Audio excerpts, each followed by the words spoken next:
Hello friends, అందరికీ నమస్కారం.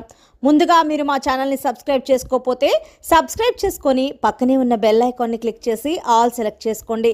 మేము వీడియోస్ అప్లోడ్ చేసిన వెంటనే మీకు నోటిఫికేషన్ వస్తుంది. మేము చెప్పేది మీకు పూర్తిగా అర్థం కావాలంటే వీడియోని ఎక్కడా కూడా స్కిప్ చేయకుండా చివరి వరకు చూడండి. వీడియోని లైక్ చేసి షేర్ చేయండి. మీరు చేసే లైక్ మరియు షేర్ మాకు ఎంతో సపోర్ట్ మరియు ఎంకరేజ్మెంట్ని ఇస్తాయి. ఇక ఆలస్యం చేయకుండా వీడియోలోకి వెళ్ళిపోదాం. దైవశక్తి ఉంటే మన ఇంట్లో మనకు కనిపించే సంకేతాలు ఏంటి? మన ఇంట్లో ఏ విధమైన మార్పులు జరుగుతూ ఉంటాయి? మన ఇంట్లో ఏ పువ్వు వికసిస్తుంది? అలాంటి విషయాలు మనం ఈరోజు ఈ వీడియోలో తెలుసుకుందాం. మీరు ఒక దైవాన్ని నమ్ముతారు, మా కుల దైవం అని చెప్తారు. ప్రతి సంవత్సరం మీ ఊరు వెళ్తారు, ఆ ఆలయంలో పూజలు చేసుకుంటారు. మీ కుటుంబ సభ్యులు బాగుండాలి, మీరు బాగుండాలి అని మీ కుల దైవాన్ని మీరు మొక్కుకుంటారు. మరి మీ ఇంట్లో ఈ కుల దైవం ఉందా? లేదా దైవం మీ ఇంట్లో ఉందా? దైవ శక్తి మీ ఇంట్లో ఉందా? శక్తి అనే దాన్ని నమ్మేవాళ్ళు వారి ఇంట్లో ఒక రకమైన ఆరా ఉంటుంది. మీరు గమనించండి. మీరు అద్భుతమైన ఇల్లు కట్టుకున్నారు, మంచి పూజా మందిరం ఉంది. ఇక్కడ మీరు కొలిచే దైవం ఉందా లేదా అని మనం ఎలా తెలుసుకుంటాం? మొదటి విషయం మనం గమనించినట్లయితే, మొదటి విషయంగా తులసి మొక్క. మీ ఇంట్లో తులసి మొక్క ఉంది అనుకోండి, మీకు అద్భుతంగా ఉంటుంది. ఆ తులసి మొక్క ఎండిపోకుండా జీవంగా ఉంటుంది, పచ్చగా ఉంటుంది. అలా ఉన్నట్లయితే మీ ఇంట్లో దైవం ఉన్నట్టే, దైవ శక్తి ఉంది. ఏదైనా ఇంట్లో అనటానికి అది మొదటి సంకేతంగా మనం చెప్పుకోవచ్చు. తులసి మందిరం ఉందనుకోండి, మీరు రోజు పూజలు చేస్తారు. తులసి నీటిని మీరు మీ పూజా మందిరం దాకా తెస్తారు. అంటే ఏమవుతుంది? ఇచ్ఛాశక్తి అని మనం చైనీస్ వాస్తులో మాట్లాడుకుంటాం. ఈ ఇచ్ఛాశక్తి అనేది మీ ఇంట్లో ప్రవహిస్తూ ఉంటుంది. దైవశక్తి అనేది మీ ఇంట్లో ప్రవహిస్తూ ఉంటుంది. అప్పుడు ఆటోమేటిక్గా మీకు ఉండే రోగాలు లేదా ఇబ్బందులు తొలగిపోతూ ఉంటాయి. దీనికి మొదటి సంకేతం ఏమిటి అంటే, తులసి మొక్క ఆరోగ్యంగా ఉంటుంది, ఎండిపోకుండా ఉంటుంది. దాని ఆరోగ్యాన్ని మనం కాపాడాలి, మన ఆరోగ్యాన్ని అది కాపాడుతుంది. ఇలాంటి ఒక ప్రక్రియలో దైవశక్తి అనేది మీ ఇంట్లో ఉండడాన్ని మీరు చూడవచ్చు. అలాగే రెండో విషయానికి వస్తే, మీ పూజా మందిరంలో ద్వీపం. ఆ ద్వీపం అనేది మీకు చాలా చాలా అద్భుతంగా వెలుగుతూ ఉంటుంది. అంటే ఆ అద్భుతమైన దీపం అలా వెలుగుతూ ఉండకుండా ఆరిపోతూ వెలుగుతూ అలా ఉందనుకోండి, నెగిటివ్ ఎనర్జీ ఎక్కువగా మన ఇంట్లో ఉన్నట్టే. పవర్ ప్రాబ్లం ఎక్కువగా ఉంటుంది. కరెంటు రావటం పోవటం. అదేంటి కరెంటుకి దీనికి సంబంధం అనుకుంటున్నారా? ఒకప్పుడు ద్వీపం వాడినప్పుడు, మన పూర్వకాలంలో కరెంటు లేనప్పుడు దీపాలు వెలిగించేవాళ్ళం. నెగిటివ్ శక్తి మన ఇంట్లో ఉన్నప్పుడు ఎవరో ఒక వ్యక్తి ప్రతి ఒక్క విషయంలో మిమ్మల్ని ఇబ్బంది పెడుతున్నారు. అతనికి బీపీ ఎక్కువ, కోపం ఎక్కువ, ఏ పని చేయాలన్నా కూడా ఒక హార్డ్ లాగా మీ ఇంట్లో ఉన్నారనుకోండి, ఆటోమేటిక్గా మీకు ఇది నెగిటివ్ ఎనర్జీ కింద కన్వర్ట్ అవుతుంది. ఇంటిలో ఎటువంటి శుభకార్యాలు, మంచి విషయాలు ఏదో రకంగా మిమ్మల్ని ఇబ్బంది పెడతారు, వచ్చిన వారిని ఇబ్బంది పెడతారు.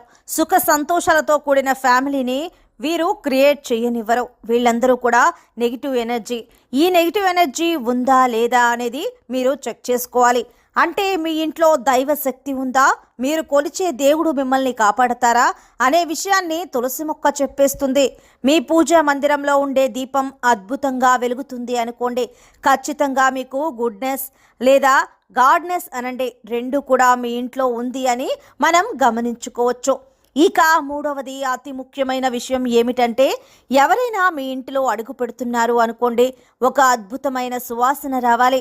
మన ఇంట్లో అగరబత్తీల ద్వారా కానీ రప్పిస్తారో లేదా ఏదైనా సాంబ్రాణి ద్వారా రప్పిస్తారో, ఇల్లు మొత్తం మంచి సువాసనగా ఉండాలి.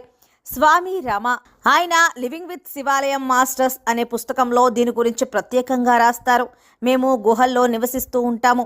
అంటే అక్కడ మా గురువు గారు ఒక రకమైన బెరడు మా చేత తెప్పించేవారు. మా గృహంలో ఈ బెరడుని వెలిగించినప్పుడు మంచి కాంతినిస్తోంది. ఎప్పుడైతే అది ఆరిపోతుందో ఇల్లంతా మంచి సువాసన వస్తుంది. సో మా గుహ అంతా కూడా సువాసనతో, ఫ్రాగ్రెన్స్తో నిండిపోయి ఉండడంతో ఎక్కడా లేని ఉత్తేజం మాకు ఆనందాన్ని కలిగిస్తూ ఉంటుంది. ఈ బెరడు హిమాలయాల్లో చాలా చాలా ముఖ్యం. గురుకుల సిస్టంలో ఖచ్చితంగా వీటిని గురువులు తెప్పించుకుంటారు అని ఆయన ఒక చాప్టర్ మొత్తం దీని గురించి రాస్తారు. అలాంటిది మీరు మీ ఇంట్లో ఒక అద్భుతమైన సువాసన రావటం అనేది చాలా చాలా ముఖ్యం. ఎప్పుడైతే మీరు అదొక సాంబ్రాణి ద్వారా తెప్పిస్తారో, లేదా మంచి అగరబత్తుల ద్వారా తెప్పిస్తారా, లేదా చెప్పాలంటే కర్పూరం వెలిగించి తెప్పిస్తారా, ఆ సువాసనని ఇవన్నీ మీరు చూశారు అనుకోండి. తులసి ద్వీపం సువాసన ఇది అంతా కూడా మీ ఇంటిలో దైవశక్తి ఉండటానికి ఒక గొప్ప సంకేతం. ఒకవేళ ఏదైనా నెగిటివ్ శక్తి ఒక వ్యక్తి వల్ల నెగిటివ్గా ఫీల్ అవుతున్నారో, చాలా ఇబ్బందులు కలుగుతున్నాయి అనుకుంటే ఆ వ్యక్తి నుండి మిమ్మల్ని మీరు దూరం చేసుకోవాలి. ఇదంతా కూడా భగవంతుని ఆజ్ఞగా మీరు భావించాలి. లేకపోతే పోనీలే వీరు ఉన్నారులే అనుకుంటే వీరు మీ జీవితాన్ని నరకప్రాయం చేయగలుగుతారు. పాజిటివ్ శక్తి అన్నప్పుడు ఎక్కడ చూసినా కూడా ఈ దైవశక్తి అనేది ఉండాలి.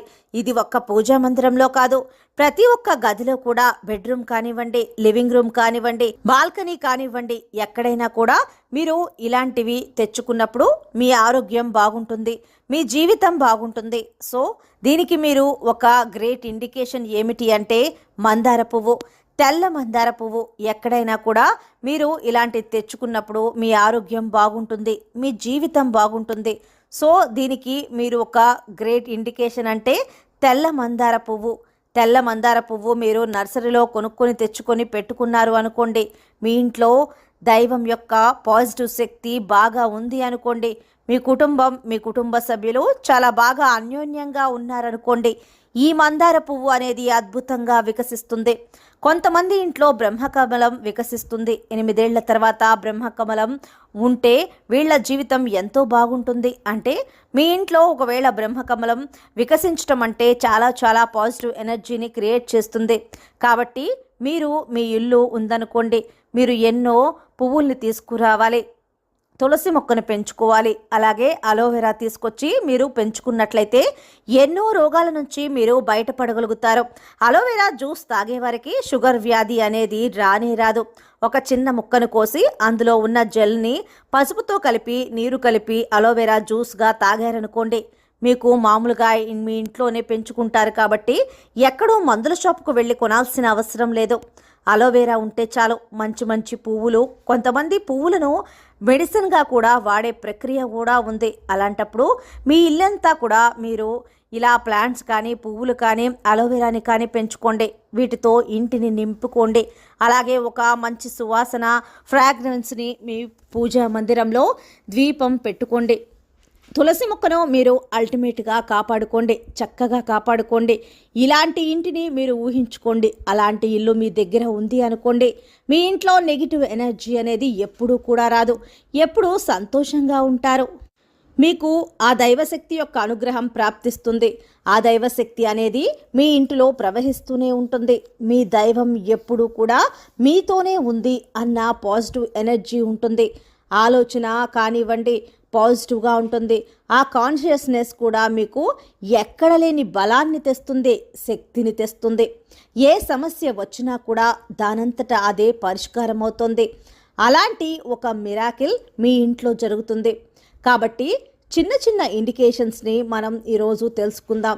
ఇవాళ ఒక ప్రొఫెషనల్ వరల్డ్లో తులసి మొక్కకి పూజ కూడా మహిళలు చేయలేకపోతున్నారు. నైట్ డ్యూటీస్, మార్నింగ్ వారు నిద్రపోతూ ఉంటారు. వాళ్ళని మనం ఈ కేటగిరీలోకి తీసుకోలేం. ఎందుకంటే వారందరూ కూడా ఎర్నింగ్ మెంబర్స్గా ఉంటారు, కష్టపడి సంపాదిస్తూ ఉంటారు. వారికి కుదరదు కాబట్టి వారు అలా చేయలేకపోతూ ఉంటారు. అలా చేయలేని వారి గురించి మనం పట్టుబట్టి చేపించాల్సిన అవసరం లేదు. కాబట్టి వాళ్ళకి కుదిరినప్పుడు ఏ శుక్రవారమో ఆదివారమో ఇలాంటి ఒక చిన్నపాటి పూజ చేసుకుంటే, తులసి మొక్కను పూజించడం వల్ల వాళ్ళ జీవితం అంతా కూడా చాలా చాలా పాజిటివ్గా ఉంటుందని మనకు ఎన్నో శాస్త్రాలు చెబుతూ ఉన్నాయి. మరి అలాంటి ఇల్లు మీ ఇల్లు కూడానా? ఆలోచించండి. అలా మీ ఇల్లు ఉంటే మటుకు మీ ఇంట్లో 100% దైవశక్తి ఉంది అనేదాన్ని మనం గుర్తించవచ్చు. సో ఫ్రెండ్స్, చూశారు కదా, మన ఇంట్లో దైవశక్తి ఉంటే మనకి ఏ ఏ సంకేతాలు తెలుస్తూ ఉంటాయి, మనం ఏ విధంగా చేయటం వల్ల మన ఇంట్లోకి దైవశక్తిని మనం ఆకర్షించవచ్చు, నెగిటివ్ ఎనర్జీని పారద్రోలవచ్చు, ఇలాంటి విషయాలు అన్నీ కూడా ఈరోజు మనం ఈ వీడియోలో తెలుసుకున్నాం కదా.